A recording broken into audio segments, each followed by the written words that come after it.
Hi, I'm Nicola Cairncross. Hi, hello, hey, hi. I'm going to talk to you about success.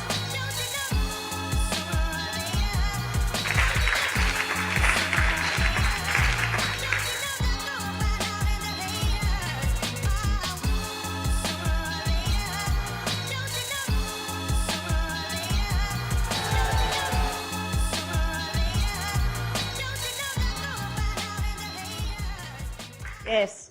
Hi everybody, it's Nicola here and I am back from Sunderland, and what a wonderful time I had up there. I had no preconceptions about the place. I've got a brother-in-law and a nephew who support Sunderland's football club and who've got a granddad who come from there, but I had no idea what it was going to be like at all, and it was actually really beautiful. I went to stay with an ex-client of mine, Irene Conlon, who runs the employerstoolbox.com, and you might have seen me trying to broadcast from her house last week. That didn't go so well. I'm not good with an audience apparently, especially one that's laughing, and she really looked after me. We got up every morning and went for a big fat walk on one of the amazing beaches. The beaches are stunning up there. Phoebe's going to put some pictures, you know, some video clips of the beaches in this Vzine for me.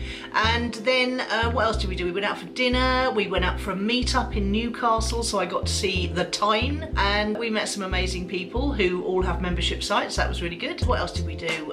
We talked business a lot, and we talked about one of the things that came up is Irene's experimenting with the new LinkedIn Sales Navigator. Now this is a tool that enables you to find prospects for your business a lot easier than just doing a search on LinkedIn. It enables you to narrow it down much more, and you get a 14-day free trial, so it might be worth going to have a look. But what it did for me was it threw up the burning question that I don't really know who I'm aiming my business at right now. It's, you know, business owners who want to market themselves better online. It's people who want to raise their profile and be everywhere online with, you know, a few bits of content that they then leverage. But I didn't really have a bunch of people that I could create a list of and start contacting on an outward bound basis rather than just attraction marketing basis.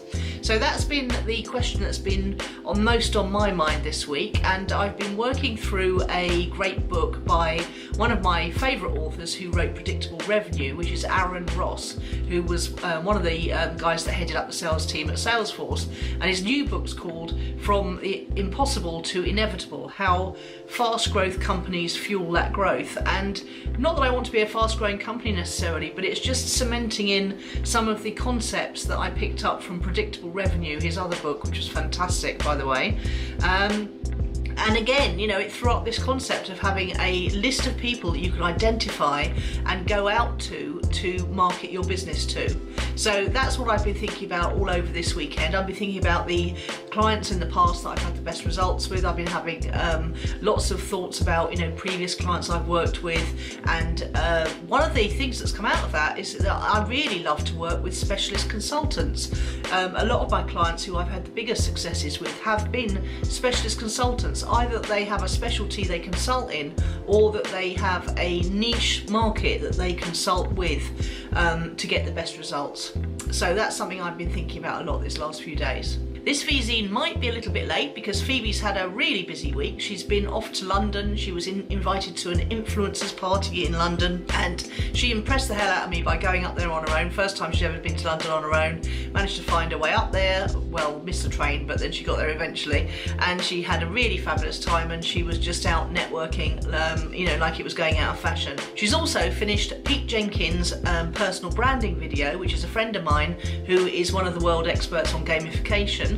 And she's done a really nice job on that. He's very pleased, and so we're sharing that all over social media.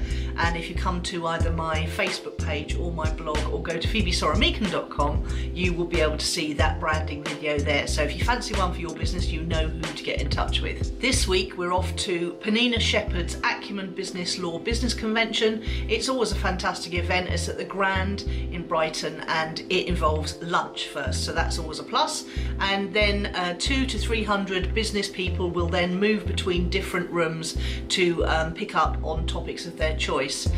Phoebe actually also went to a Google sponsored thing at the i360 this week, so been a lot happening in Brighton with the old business networking. working. I'm really looking forward to Panina's event. I saw the videos of it for the last couple of years, and in fact Phoebe's shadowing Panina throughout the whole event this year, and she's going to be creating a personal branding video for Panina as well.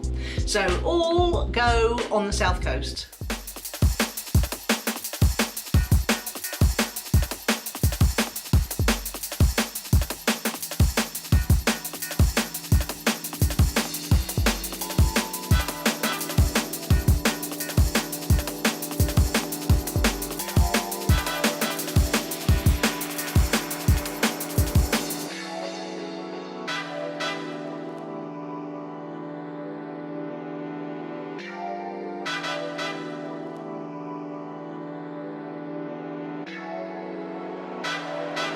One of the things I want to talk to you today about is the 5 numbers, and this is a very simple way of telling how you're doing in your business.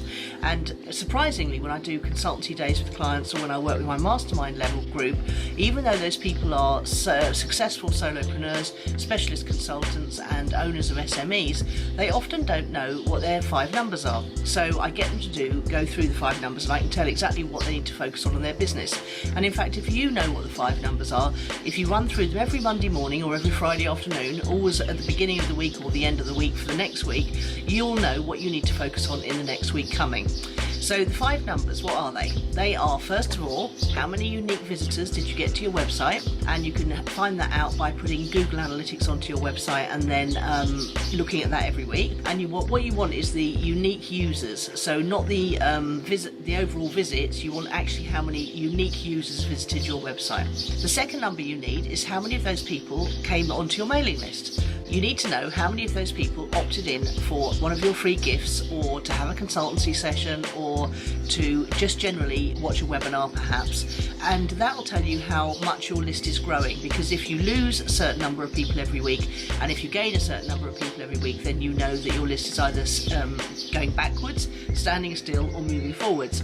The other thing most people forget is that once people have been through your sequence of follow-up emails, yes, you can send emails to them for special promotions, and yes, you know, a lot of those people will open your emails and read them for entertainment or education, but they're not prospects anymore. And that's the one thing people forget. They think of their mailing list as a bunch of prospects, but they're not. They're literally a bunch of people who are just still interested in you, but who have said no probably to your previous offers. So in order to engage those people, you either need to have a new offer, or you need to find new people who you can show your offers to. So your mailing list should be a constantly increasing pool of prospects, and as I say, if you're not growing it, then you're going backwards or standing still. The third thing you need to know is how many sales you made this week. Now this might sound like a radical concept, but we're all in business here, and you can't have a proper business without sales. So you need to just note down how many sales of all your different products, or if you've got one, then it's a really easy job, how many sales you've made this week. The fourth number you need to know is what was the total value of those sales. So if you had 3 of one thing and 4 of another and 1 of another thing,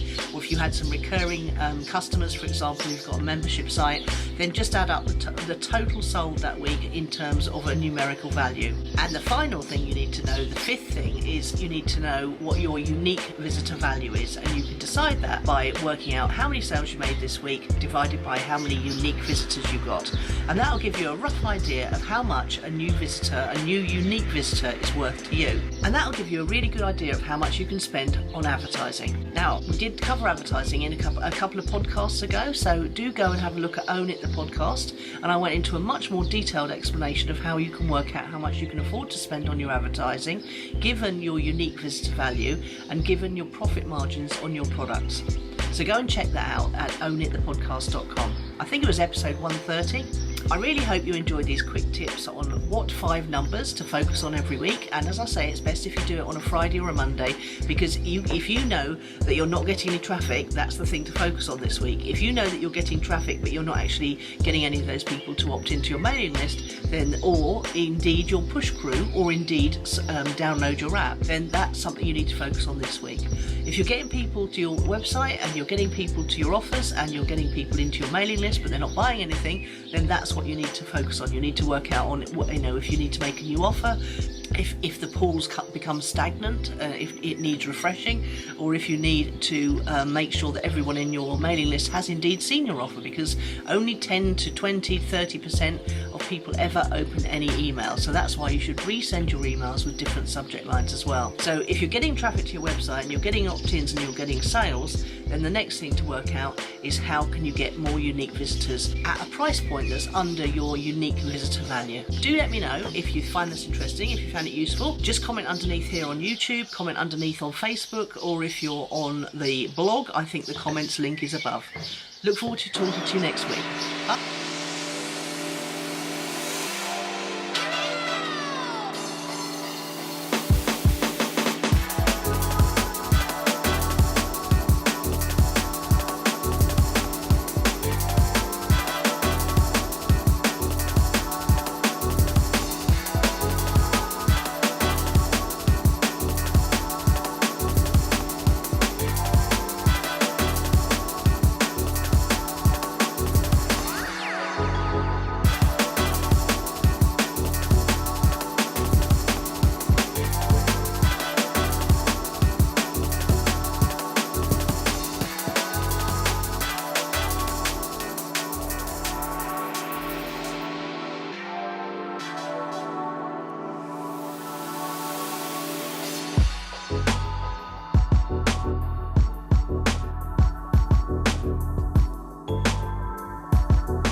What's on the blog and the podcast this week? I've actually got my computer right in front of me, so I don't have to refer to my mobile phone. That makes a change, doesn't it? So if you go to the blog at nicolacairncross.com/blog this week, you'll see Vzine number 14 was all about Instagram marketing. I gave my top 12 tips and 2 dire warnings on how to do your Instagram marketing and not get shadow banned. There's also a rather personal blog post about, happy birthday Phoebe Soremekun, because it was 22 years ago and Phoebe had a birthday at Wagamama's just recently, which we all had a great time. Should have gone home with the grown-ups, but I ended up going out with the youngsters and severely regretted it the next morning. But yeah, I tell the story of how Phoebe came to be in the world on the 3rd of May 1995. Also on the blog this week is a blog post that came from a podcast episode which talks about simplifying your price product or proposition offer, and I don't know how, but that one got stuck in the loop of pre-scheduling and it just didn't ever appear on the blog. So go and check it out, because it's